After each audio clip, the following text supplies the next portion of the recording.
Okay, i den her video, der skal vi finde parabelens toppunkt, eller vi skal bedre sagt bevise, at den her sætning er rigtig.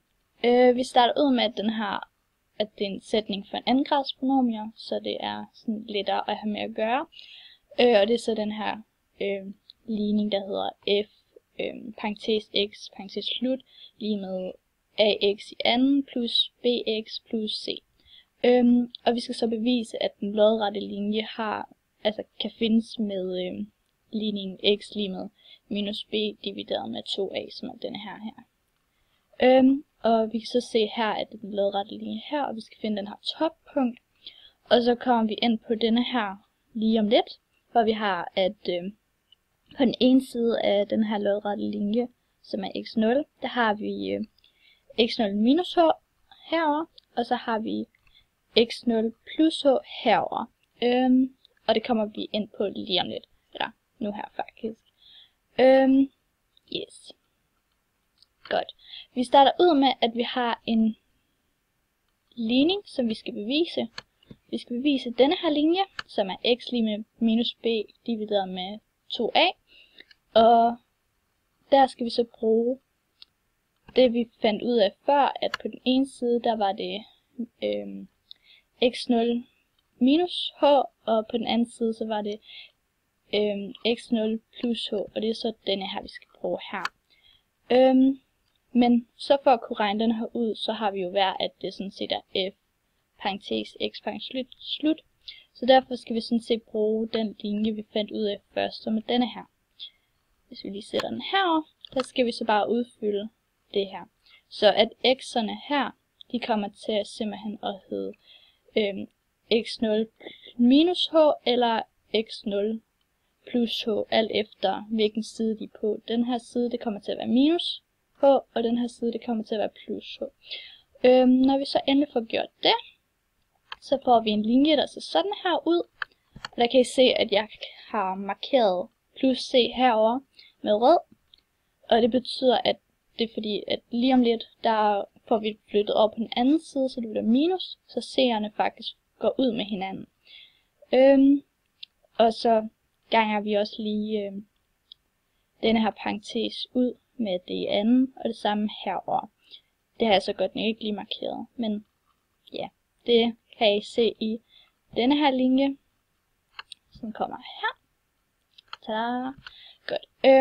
Og i denne her linje, der kan I godt se, at jeg har markeret meget af det med rødt. Det betyder sådan set bare, at vi ganger b ind i denne her, og vi ganger b ind i denne her, og a ind i hele den her led, og a ind i hele den her led. Og så har vi så gjort det. Jeg har gjort det lidt hurtigt, så jeg har allerede skrevet linjen op, og sætter den ind her. Så kan I se, at jeg igen har markeret det, og det betyder sådan set bare, at noget det går ud med, det går ud med hinanden, som vi kan se. Denne her linje, den går ud med denne her linje, og denne her går ud med denne her. Så at vi flytter den der over, så bliver det jo minus bx i 0. Så det er sådan, de går bare ud med hinanden. Det var bare for at gøre det lidt lettere og mere overskueligt, at jeg har farvet det med rødt. Godt. Så har vi så denne her linje tilbage, med at vi har de der 2 minus 2a x0 h minus bh, som er her. Og så har vi på den anden linje de her plus 2a x0 h, og så plus de her bh, som er her. Altså dem, der var sorte lige før. Godt. Og så for at gøre det lettere, så flytter vi lidt rundt på linjen, så at vi vil gerne have x på den ene side. Jeg har godt nok markeret det med rødt, men det er sådan, at vi flytter denne her op på denne her side, så vi får minus 2 bh lige med, og så har vi flyttet den anden om på den anden side, så det er sådan set, den er i anden. Det betyder sådan set bare, at vi har et andet resultat, og så skal vi så have fået de her x0 for sig selv, så vi dividerer det over på den anden linje. Og ud fra det har vi så fået denne her resultat, som kommer her. Så det er x0 lige med minus 2bh divideret med 4ah. Og så kan vi jo udregne, altså gøre den mindre, så at vi har det her 4 og 2, de kommer lidt ligesom formindsket. Og så har vi også det der h, der går ud med hinanden. Så vi får sådan set ligningen, som vi faktisk fik at vide førhen, faktisk op i det første, jeg fortalte, at den her x0 lige med minus b divideret med 2a. Så sådan set har vi jo nu bevist den. Men så vil vi også gerne finde ud af, hvordan vi kan regne ud, hvor toppunktet er. Og der har vi så den ligning, der hedder, at y-top er lige med f, parentes x-top, parentes slut. Og den skal vi så gå ud fra nu her. Og der bruger vi den her sætning igen, den der med, at f, parentes x, parentes slut, lige med a, x i anden, plus bx, plus c. Den bruger vi så igen, men hvor vi har sat vores nye punkt ind som x, altså minus b divideret med 2a. Den sætter vi ind i stedet for x. Så vores toppunkt, den kommer til at hedde denne her. A gange med, altså x-værdien, som vi har regnet ud, eller x0-værdien, som vi har regnet ud førhen, og så plus de der b, og så x-værdien, og så plus c. Efter vi har gjort det, så kan vi jo, det letteste er at få den her 2 opløftet i 2 ind i denne her. Så vi regner det ud.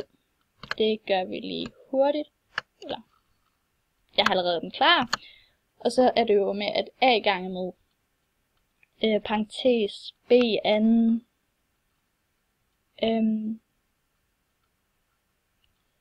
Fordi at, det er b i anden, fordi at minus går ud med hinanden. Er det ikke den gør? Jo. Yes, jeg skulle lige tjekke op på det. Jeg kunne ikke helt huske det. Men jo, det passer med, at minus går ud. Så det bare er b i anden, b opløftet i anden, divideret med 4a i anden. Jeg skulle bare lige tjekke op på det, og så har vi så det her igen. Så vil vi gerne have udregnet parenteserne, så vi ganger a ind, og vi ganger b ind i det. Og herved får vi så denne her, hvor vi kan se, at vi har fået a ind i det, og b ind i det. Så yes. Ud af det,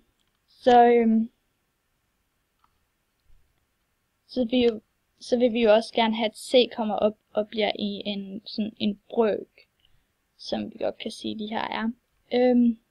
De står i hvert fald som brøk, fordi det dividerer. Så vi vil gerne have c om til en brøk, og det gør vi så ved, at vi ganger med 4a. Så vi vil gerne have 4a. Men for os at gøre, at vi har alle sammen 4a, så skal vi også lige sørge for, at denne her bliver ganget. Så den skal vi gange med 2, for vi får 4a her, så vi får sådan 2b opløftet i anden. Så den kommer her. Der er meget, man skal huske, men det er bare sådan, det er. Så kan I se her, at vi har nu, at det er 4a, 4a og 4a. Så det er lettere at have med at gøre. Ja, og så får vi bare sætningen ud, som er denne her, fordi at vi regner alle dem her ud. Fordi her det forsvinder lidt. Det forsvinder lidt med hinanden. Men vi beholder jo de 4a, og så får vi jo de her plus 4ac. Og vi har så et minus b i anden her. Og så vil vi gerne have fundet frem til vores, den ligning, vi gerne vil have. Og det kan vi gøre ved, at vi faktisk kan bruge den, der hedder diskriminanten, som er ligningen, der hedder d lige med 2b minus 4ac, som er den her diskriminant. Og det kan vi se, det har vi faktisk her. Vi har bare et plus og et minus her i stedet for. Så det vil sige, at vi faktisk har med en minus d at gøre. Så det vil sige, at vores toppunkt faktisk bliver y-top lige med minus d divideret med 4a. Så den minder meget om den her x-top, som vi har med at gøre. Men jeg tror ikke, jeg havde mere. Nej, men det er sådan, man udregner parabelens toppunkt, og hvordan man beviser sætningen simpelthen. Jeg håber, den her video kunne være til nytte.